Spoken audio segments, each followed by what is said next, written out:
À ce moment, vous pourriez être n'importe où, en train de faire n'importe quoi, au lieu d'être assis seul devant un écran.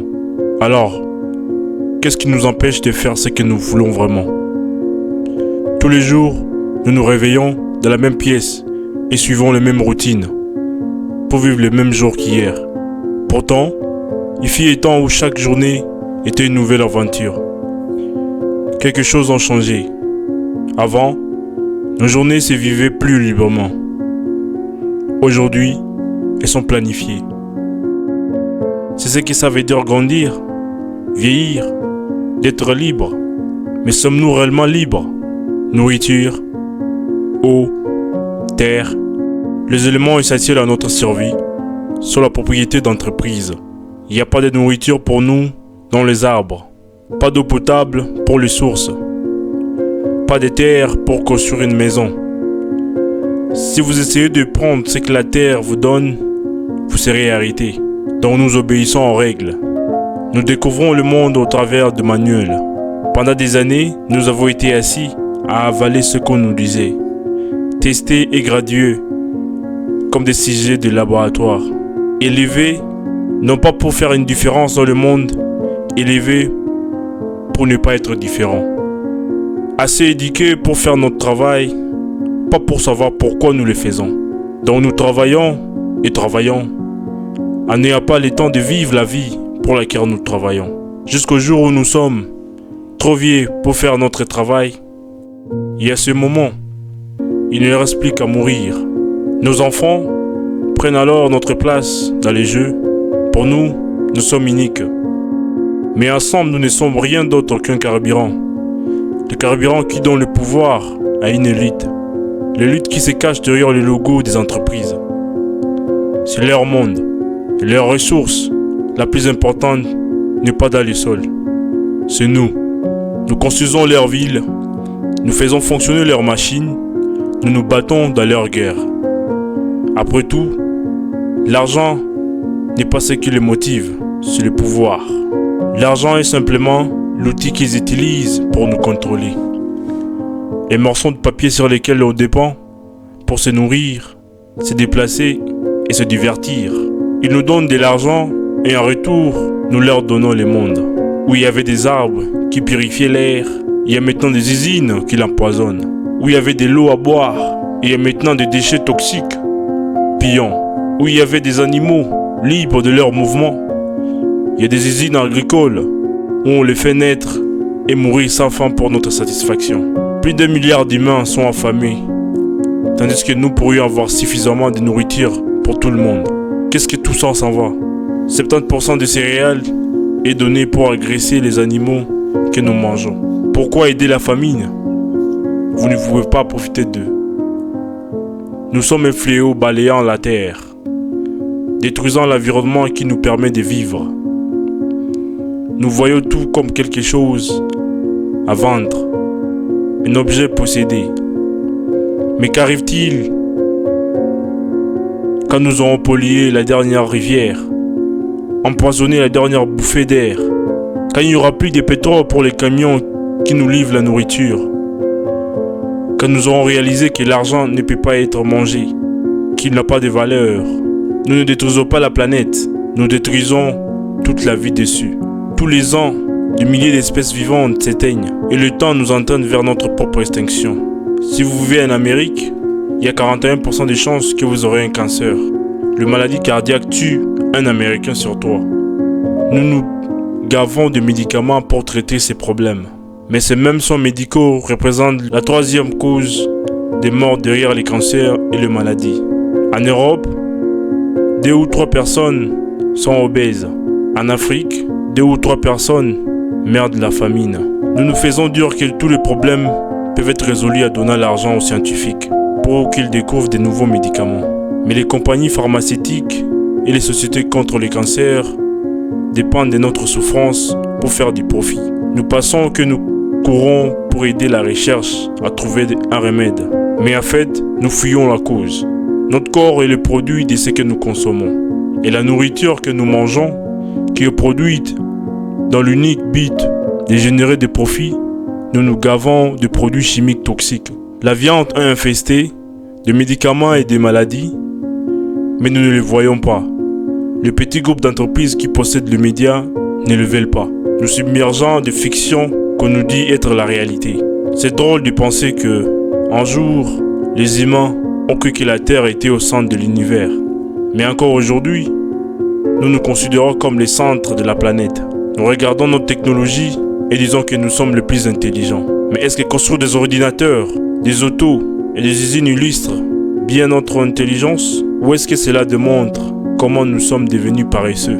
Nous portons le masque des gens civilisés, mais quand nous l'enlevons, que sommes-nous? Nous oublions rapidement que c'est seulement dans les derniers 100 ans que nous avons permis le droit de vote aux femmes et permis aux Noirs de vivre comme des égaux. Nous agissons comme si nous étions des êtres qui savent tout, mais il y a bien plus d'échecs et d'inconnus que le contraire. Nous marchons dans la rue en ignorant les petites choses, les yeux qui fixent, les histoires qui partagent, considérant tout comme un décor pour le moi. Peut-être nous craignons de ne pas être seuls, de faire partie d'un bien plus grand que le tableau. Mais nous échouons à créer des liens. Nous sommes d'accord à tuer des cochons, vaches, poules, étrangers des pays étrangers, mais pas nos voisins. Notre chien, notre chat, c'est que nous avons appris à aimer et comprendre. Nous considérons stupides les autres créatures. Pourtant, nous les prenons aussi un exemple pour justifier notre action. Mais est-ce que tuer seulement car nous le pouvons? Parce que nous l'avons toujours fait. Racez-la bien. Ou est-ce que cela demande plutôt que nous n'avons pas beaucoup appris? Que nous continuons à agir avec une agression primaire, plutôt que de penser avec compassion. Un jour, une sensation que nous appelons la vie nous quittera.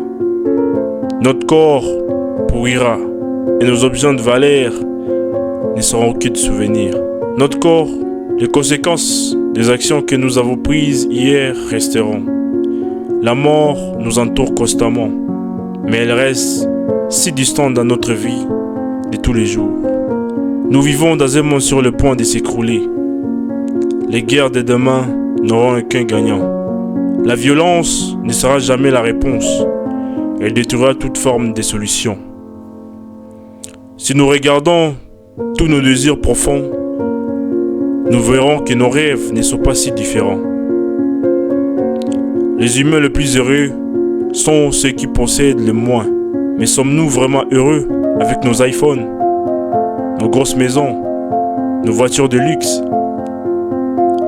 Nous devenons déconnectés, idéalisant des gens que nous n'avons jamais rencontrés. Nous voyons l'extraordinaire sur nos écrans, mais l'ordinaire partout ailleurs. Nous attendons que quelqu'un amène des changements sans jamais passer à nous changer nous-mêmes. Les élections pourraient être comme des jouets à pile ou face. Ce sont deux côtés d'une même médaille. Nous choisissons la face que nous voulons et l'illusion d'un choix, d'un changement. Mais le monde reste le même.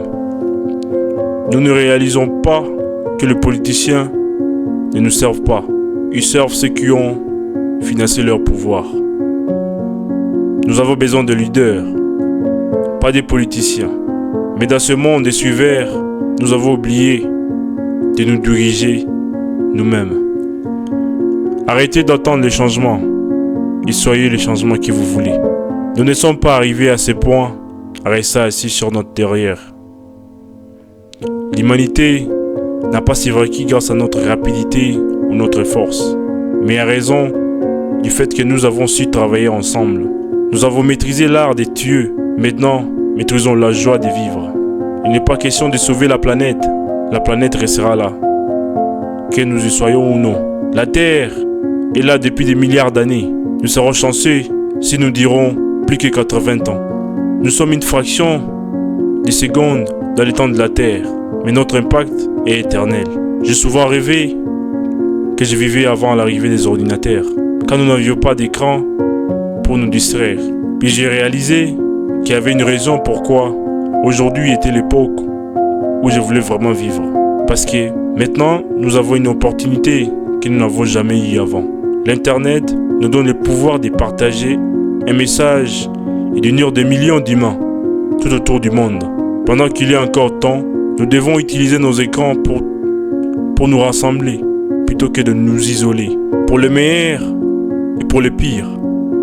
Notre génération déterminera le futur de la vie sur cette planète.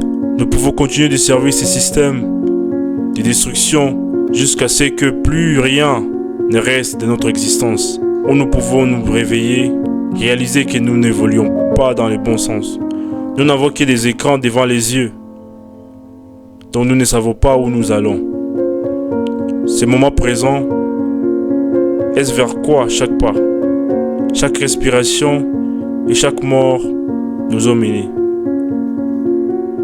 Nous sommes le visage de tous ceux qui sont venus avant nous. Et maintenant, c'est notre tour. Nous pouvons choisir de créer notre propre chemin ou suivre la route que d'innombrables autres ont déjà pris. La vie n'est pas un film. Le scénario n'est pas déjà écrit. Où sont les auteurs? C'est votre histoire. Leurs histoires. Notre histoire. Merci à tous. C'était un message sur Histoire des vies.